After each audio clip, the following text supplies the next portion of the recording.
ጸሎተ ሐሙስ በስመ አብ ወወልድ ወመንፈስ ቅዱስ አሐዱ አምላክ አሜን። በዓለም ላይ የምትኖሩ ኦርቶዶክሳውያን የእግዚአብሔር ልጆች ሰላም እግዚአብሔር ይብዛላችሁ።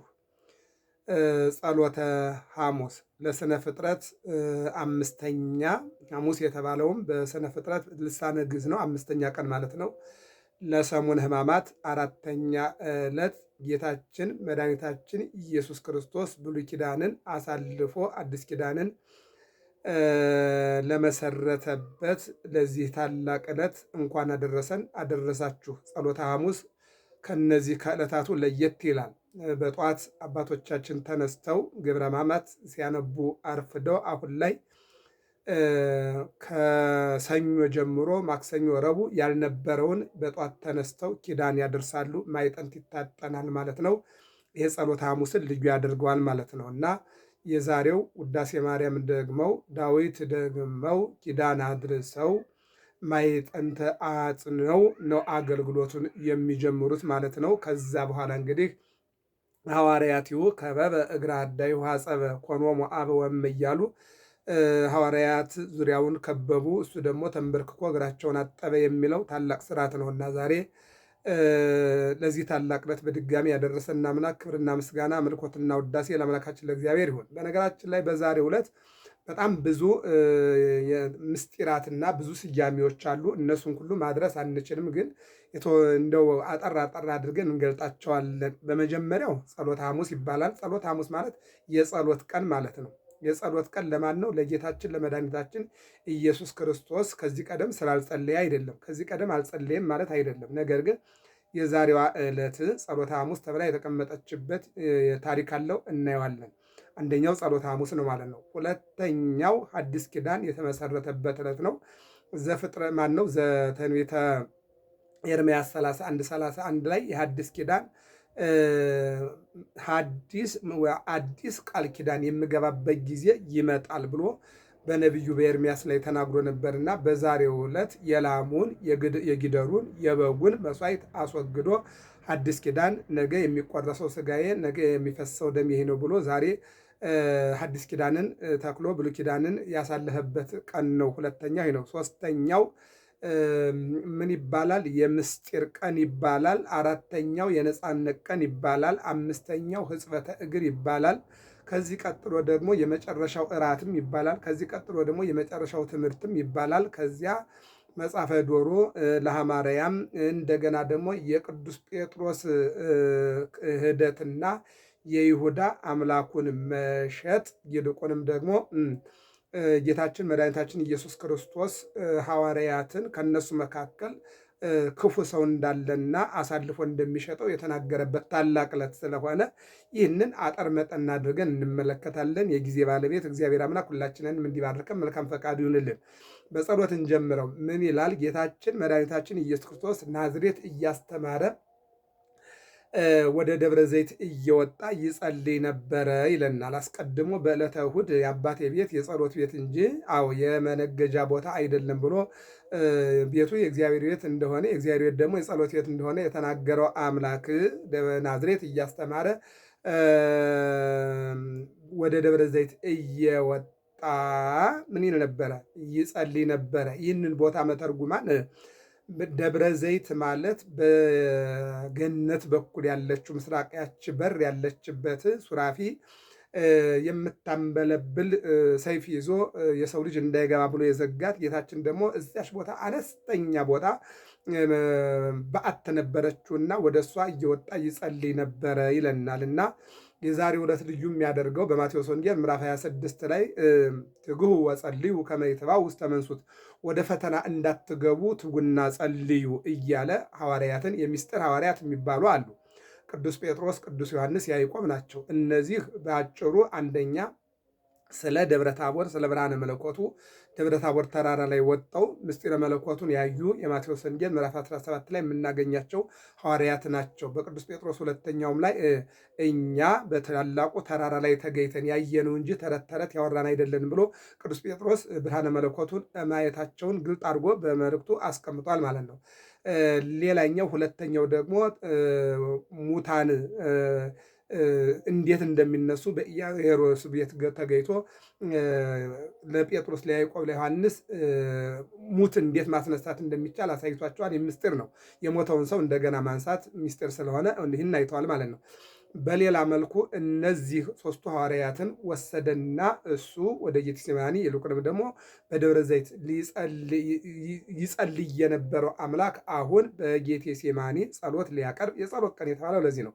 ሲሄድ ሦስቱን ሐዋርያት ለብቻ ወስዶ መድከም እንደሌለባቸው መዛልም እንደሌለባቸው ይልቁንም መጸለይ እንዳለባቸው ወደ ፈተና እንዳይገቡ ለነዚህ ለሦስቱ ሐዋርያት ያሳያቸው ነበረ። ግን የሚገርመው ነገር አንድ ጊዜ መጣ ተኝተዋል፣ ሁለት ጊዜ መጣ ተኝተዋል፣ በሦስተኛው እነሆ በዚች ሌሊት ልትተጉ አትችሉም፣ ልትነቁ አትችሉም እያለ ይነግራቸው ነበረ ይለናልና ባጭሩ ይሄ ቀን የጸሎት ቀን ተብሎ ለሐዋርያት ሦስቱ ዘጠኙን ወክለው የጸሎት ስርዓት የተማሩበት ነው ማለት ነው። እንግዲህ ጸሎት በተለያየ መልኩ ሊጸለይ ይችላል።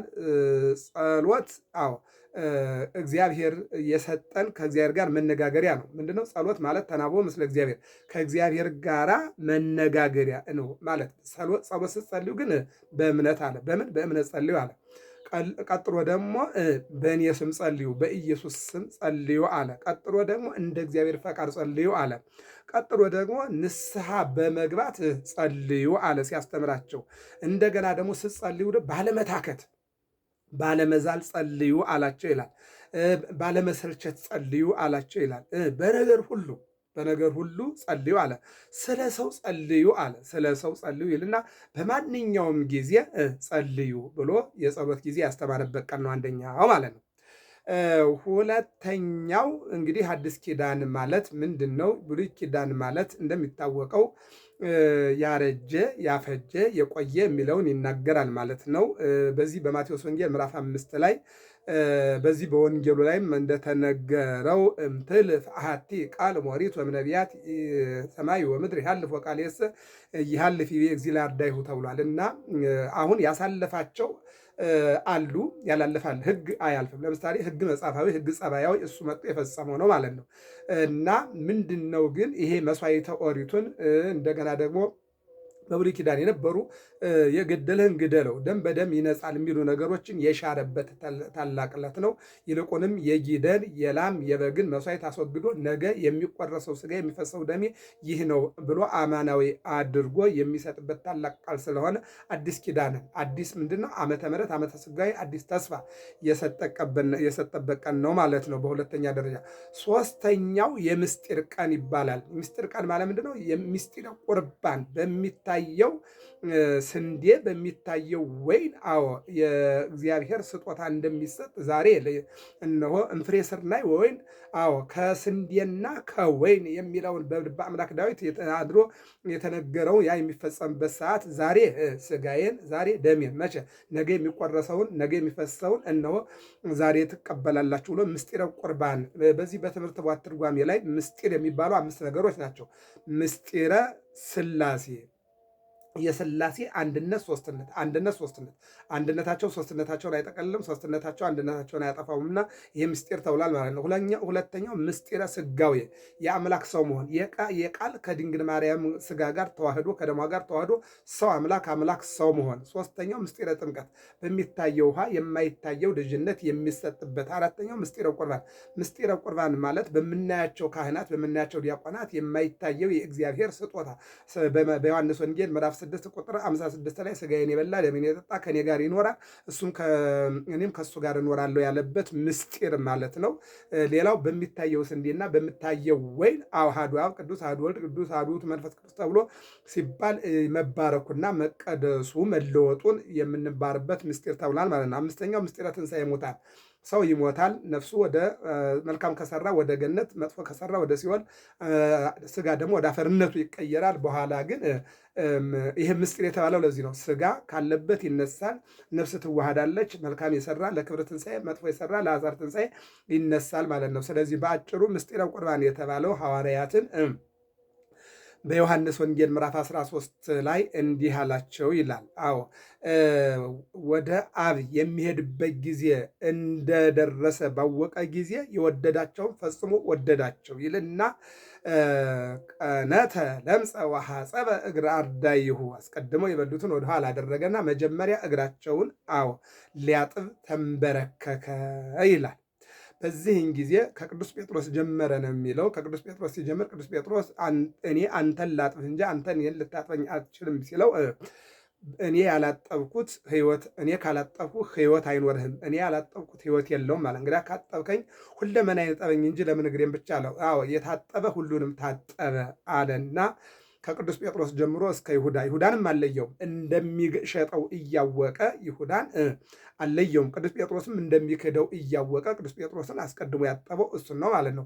ጴጥሮስን አስቀደመ ብንል ትልቅነቱን ነው። ይሁዳን አስቀደመ ብንል ደግሞ የሚሸጠው እሱ ስለሆነ ከምስጢር እንዳለየው ከዚያ በቃና ዘገሊላም ውሃውን ወይን ጠጅ ሲያደርግ አለየውም። እዚህ ጋም ደግሞ በሕጽበተ እግር አለየውም። በቁርባንም የማይለየው ስለሆነ ነው።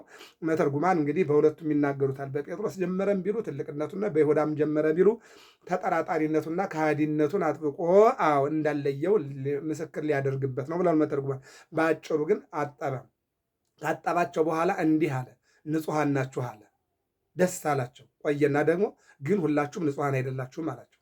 ደነገጡ። ምን ነው አሉ። አዎ ከእናንተ መካከል አንዱ ይሸጠኛል አለ። የሚሸጠኝ ደግሞ እኔ ነኝ እያሉ ሁሉም 11ዱ ተናገሩ ብድግ እያሉ 12ኛ ይሁዳ እንዳልቀር ብሎ ሁሉም 11ዱም እኔ ነኝ ሲሉ ዝም ብሏቸዋል። 12ኛ ይሁዳ ተነስቶ እኔ ነኝ ሲለው አንተ አልክ አለው። አሁን አሰመረ ማለት ነው። ቀጠለና እነሆ ሁሉም እያንዳንዳቸው ራስ ሲበሉ ጌታ ለብቻው ነበርና በወጭት ላይ እጁን የሚጨምር እኔን አሳልፎ ይሰጠኛል አለ። መብራቱን አጠፋ። ቦግ ሲያደግ ይሁዳ እጁን ጨምሯል። ወጣ ውጭ ስለነበረ በሙዳይም ምጽዋትም በ110 ብር የሚቀበል እሱ ነው። ወጥ የሚያወጣ እሱ ስለነበረ እጁን በጌታ ላይ ጨመረ ይለዋል። የሚገርመው ነገር እንግዲህ ከዚህ ላይ ከስጋው በላ ይላል፣ ደሙን ግን አልጠጣም ይላል። ይህን ነው የሚናገረው። ምክንያቱም የእሱ ደም ለእኛ እንጂ እሱ ስለማይሆን እኛን አዎ ስጋዬም ብሉ ደሜን ጠጡ ብሎ ለእኛ ስለነገረን አሁን ከዚህ በኋላ ነው እንግዲህ እኔ የምሄድበት ጊዜ አለ፣ እናንተ ደግሞ ልትከተሉኝ አትችሉም አለና ሲናገር ሁሉም ፈሩ። በዚህ ጊዜ ጴጥሮስ ምን አለ? እኔ ግን ሞት እንኳን ቢሆን ከአንተ አልለይም አለው። በዚህን ጊዜ ነው ጌታ ምን አለው? አንተማ 60 ጊዜ ትክህደን ዘእንበለ ይንቁ ዶሮ ሳይጮህ ስንት ጊዜ? 3 ጊዜ ትክደኛለህ አለና ይህንን ተናገረ። ከዚህ በኋላ ይሁዳ አፈረ ይላል። በኋላ ጌታ ምን አለው? ሂድና ያሰብከውን የፈቀድከውን አድርግ አለው። ወዲያውኑ ወጥቶ ሄደ ነው የሚለን። ወጥቶ ሄደና ለሊቀ ካህናቱ አሳልፌ ብሰጣችሁ ምን ትሰጡኛላችሁ አለ። 30 ብር መዘኑለት። እንግዲህ ያው በ30 ብር አምላኩን ሸጠ ማለት ነው። ስለዚህ 3ኛው ምስጢረ ቁርባን ነው ማለት ነው። 4ኛው የነፃነት ሐሙስ ይባላል። ይሄ ባጭሩ አባቶቻችን ከ600 ዘመን ማን ነው ከ430 ዘመን በኋላ 600 ሺህ ሆነው የኤርትራን ባህር ተሻግረው ነፃነታቸውን ያገኙበት ታላቅ በዓል ነው። ለዚህ ነው በበዓላችን ችግር እንዳይፈጠር ሕዝባችን እንዳይታመስ ከበዓሉ በኋላ ወይም አስቀድመን እያሉ ይነጋገሩ ነበር። አስቀድሞም አልሆነም የነሱ ፈቃድ አይሆንም፣ በዓሉ በኋላም አይሆንም የነሱ ፈቃድ አይደለም፣ በራሱ ፈቃድ ስለሆነ በበዓላቸው ጊዜ ይህንን የቂጣ እነሱ ቂጣ እየቆረሱ ውሃ እየቀዱ ያከብሩት የነበረውን በዓል እሱ ግን ስጋዬን ደሜን ብሎ ይህን የቂጣ በዓል በራሱ ስጋና ደም ቀይሮታል በአምላክነቱ ማለት አዲስ ኪዳን የተባለው ለዚህ ነው ማለት ነው። ስለዚህ 4ኛው የነፃነት ቀን ተብሏል። 5ኛው ሕጽበተ እግር ነው። ሐዋርያቱን እንግዲህ ቁጭ ብሎ አጠባቸው። በዚህ ቅዱስ ያሬድ ሐዋርያቲሁ ከበበ እግረ አርዳይሁ ሐጸበ ኮኖሙ አበ ወመሃሮሙ ጥበበ፣ እነሆ አጠባቸው ጥበብን አስተማራቸው። ከመዝ ግበሩ ለቢጽክሙ፣ እናንተም ደግሞ ለወገኖቻችሁ ለጓደኞቻችሁ ይህንን አድርጉ ብሎ ለሐዋርያት ነገራቸው ይለናል ማለት 5ኛ ነው። ሌላው የመጨረሻው እራት ተብሏል። ከዚያ በፊት ብዙ ጊዜ እራት እየሰራ መግቧቸዋል። ይልቁንም በ2 ዓሣ በ5 እንጀራ እያበረከተ ሲያበላ ታይቷል። ዛሬ ግን የመጨረሻው እራት ማለት በመጀመሪያ የበሉትን ወደ ብሉይ ኪዳን አድርጎ አሁን ላይ የሰጣቸውን ስጋውና ደሙ ግን የሐዲስ ኪዳን መሰረት አድርጎ እነሆ የሰጠበት ታላቅ ዕለት ነው። ለዚህ ነው በማቴዎስ ወንጌል ምዕራፍ 26 ቁጥር 28 ላይ ለብዙዎች የሚቆረሰው ስጋ የሚፈሰው ደሜ ይህ ነው አለ። ቀጠለ በሉቃስ ወንጌል 22 20 ላይ አዲስ ኪዳን የገባሁበት ሥጋዬ ደሜ ይህ ነው፣ ይህንን እነሆ ስትበሉ ከኔ ጋር ትኖራላችሁ፣ እኔም ከእናንተ ጋር እኖራለሁ አለ። አንደኛ ቆሮንቶስ ምዕራፍ 11 25 ደግሞ እነሆ ይህን ለመታሰቢያ አድርጉት፣ በየጊዜው በየቀኑ ተቀበሉት ብሎ ቅዱስ ጳውሎስም ይህንን ደግፎ ተናግሯል ማለት ነው። ስለዚህ የመጨረሻ እራት ተብሏል። ሌላው የመጨረሻ ትምህርትም ተብሏል። የመጨረሻ ትምህርት ማለት ከዚያ በኋላ አላስተማርም ማለት ነው። ከትንሣኤ በኋላም ሰባቱ ኪዳናትን አስተምሯል። ነገር ግን ለዚህ ሥጋ ወደ ቀራንዮ ከመውጣቱ በፊት የመጨረሻ ትምህርት ብሎ ያስተማረው ምንድን ነው? ዘይሴሰየክሌ አንሥአ ሰኮናሁ ላዕሌ፣ እነሆ እንጀራዬን የበላ ሊራገጥ እግሩን አነሳ ብሎ አስተምሯል። ሌላው ይሁዳ እነሆ አንተ ብትክድ የቢታንያ ድንጋይ ይመሰክርብሃል ብሎ ድንጋዩ መጥቶ እንዲመሰክር አድርጎታል ማለት ነው። ሌላው ደግሞ ይሁዳ ብሎ ጌታችን መድኃኒታችን ኢየሱስ ክርስቶስ በስእምኑ ታገቦ ለወልደ እጓለ እመሕያው፣ የሰው ልጅን በመሳም መምህር ሆይ በማለት አሳልፈ ትሰጠዋለህን ብሎ ያስተማረበት ስህተቱን፣ ይልቁንም ደግሞ ሊይዙት ከምሽቱ 3 ሰዓት ላይ ነው። እንግዲህ እንደሚታወቀው 1 ሰዓት ላይ እግራቸውን አጠበ፣ ምግባቸውን አበላቸው። 2 ሰዓት ላይ ስለ መንፈስ ቅዱስ አስተማራቸው። 3 ሰዓት ላይ ደግሞ እንግዲህ ያው ወደ ጸሎት እየሄደ ይመጣ ይመላለስ ነበርና በዚህን ጊዜ ነው ዱላ ገጀራ ይዘው መጣው ሊይዙ ሲሉ ኢየሱስ ማለት አንተ ነህ ሲሉት አዎን ሲላቸው ወደኋላ ወደቁ። አስተማራቸው። ምን ማለት ነው? በእኔ ፈቃድ እንጂ በእናንተ ፈቃድ የምትሰቅሉት የምትገርፉት አምላክ የለም ሲል በዚህም አስተምሯቸዋል። ስለዚህ የመጨረሻው ትምህርትም ተብሏል። ሌላው እንግዲህ መጽሐፈ ዶሮ ተብሏል። ያው ቅዱስ ጴጥሮስ 3 ጊዜ ትክደኛለህ አለው። እንደተባለውም መከራ ፈርቶ 3 ጊዜ ሲክደው ዶሮ ጩኋል ማለት ነው። ይሁዳም አምላኩን ሽጧል ማለት ነው። ስለዚህ ይህ ዕለት ጸሎተ ሐሙስ፣ ይህ ዕለት እነሆ አዲስ ኪዳን የተመሰረተበት፣ ይህ ዕለት ምስጢረ ቁርባን የተጀመረበት፣ ይህ ዕለት ደግሞ የመጨረሻው የሐዋርያት ጥምቀት ተብሏል። ሐዋርያት ለምሳሌ ከትንሣኤ በኋላ አይደለም፣ በዚህም ቀን እግራቸውን ሲያጥባቸው ሐዋርያት ጥምቀትን አግኝተዋል። ስርዓተ ጥምቀት የተፈጸመበት በዚህ ነው ማለት ነው። ስለዚህ ጸሎተ ሐሙስ ማለት የጸሎት ቀን፣ የአዲስ ኪዳን የተመሰረተበት ቀን፣ ምስጢረ ቁርባን ይልቁንም የሐዋርያት ጥምቀት የተመሰረተበት ቀን፣ ይልቁንም ደግሞ የነፃነት ቀን ተብሏል። ይልቁንም ደግሞ ሕጽበተ እግር ተብሏል። ይልቁንም ደግሞ የመጨረሻው ራት ተብሏል። ይልቁንም ደግሞ የመጨረሻው ትምህርት ተብሏል። ይልቁንም ደግሞ ጌታችን መድኃኒታችን ኢየሱስ ክርስቶስ የመጣበትን ዓላማ እንደሚያከናውን ነገ የሚቆረሰው ሥጋ ይህ ነው፣ ነገ የሚፈሰው ደም ይህ ነው፣ ይህንን ብሉት ብሎ አማናዊ አድርጎ አምጦ የሰጠበት ታላቅ ዕለት ስለሆነ ጸሎተ ሐሙስ ይባላል። ጸሎተ ሐሙስ የጸሎት ቀን። ገብረ መስቀል ሚዲያ ነው። ሰብስክራይብ፣ ላይክ፣ ሸር አድርጉ። እግዚአብሔር አምላክ ሀገራችን ኢትዮጵያን ሰላም ያድርግልን። በሌላ መልኩ እዚህ ላይ ጉልባን የሚባል ነገር አለ። አባቶቻችን ቅድም እንደተናገርነው የነፃነት ቀን የተባለው ግብፅ ሲወጡ በግ አርደው ስጋውን በልተው ደሙን ረጭተው መቃኖቻቸውን ደም ቀብተው በግብፅ ሲወርድ የሌሎቹ የግብፃውያን የባህር ልጃቸው ሲሞት፣ በእስራኤል ግን ጨለማውም የለም ሞትም የለም። እሳት አንድደው ጭስ አጭሰው ግብፅን በጭስ ሞልተው ተሻግረዋል። ከዚያ ወደ ሀገራቸው ሲገቡ ቂጣ ጋግረው ንፍሮ ቀቅለው እግዚአብሔር ስላደረገላቸው የፋሲካ በዓል እያሉ እነሆ 4ኛው ፋሲካ ጌታ የሚያዝበት ነውና በዚህ የፋሲካ በዓል ይህን ያደርጋሉ። ዛሬም አባቶቻችን ይልቁንም ደግሞ ሃይማኖታዊ ሳይሆን እንግዲህ ባህላዊ ማለት ነው ጉልባን ተብሎ ዳቦ ተደፍቶ እንዲህ አይነት ነገሮች ተደርገው በቤትም በዓሉ ይከበራል። ግን እንደ ኦርቶዶክስ ተዋሕዶ ቤተክርስቲያን አስተምሮ በቤት ያለው ምሳሌያዊ ነው ዳቦ። በቤተ ክርስቲያን ያለው አማናዊ ስጋ ልንበላ ያስፈልጋል። በቤተ ክርስቲያን ያለውን አማናዊ ስጋ በልተን፣ በቤተ ክርስቲያን ያለውን አማናዊ ደም ጠጥተን፣ በቤተ ክርስቲያን ያለውን በረከት አግኝተን ወደ ቤታችን ሄደን ምሳሌያዊ የሆነውን እኛ የጋገርነውን ዳቦና እኛ የቀቀልነውን ንፍሮ ብንበላ ምንም ማለት አይደለምና፣ ስለዚህ አንዳንድ ጊዜ ባህል ሃይማኖትን እንዳይተካ ጥንቃቄ ያስፈልጋል። ወስብሐት ለእግዚአብሔር።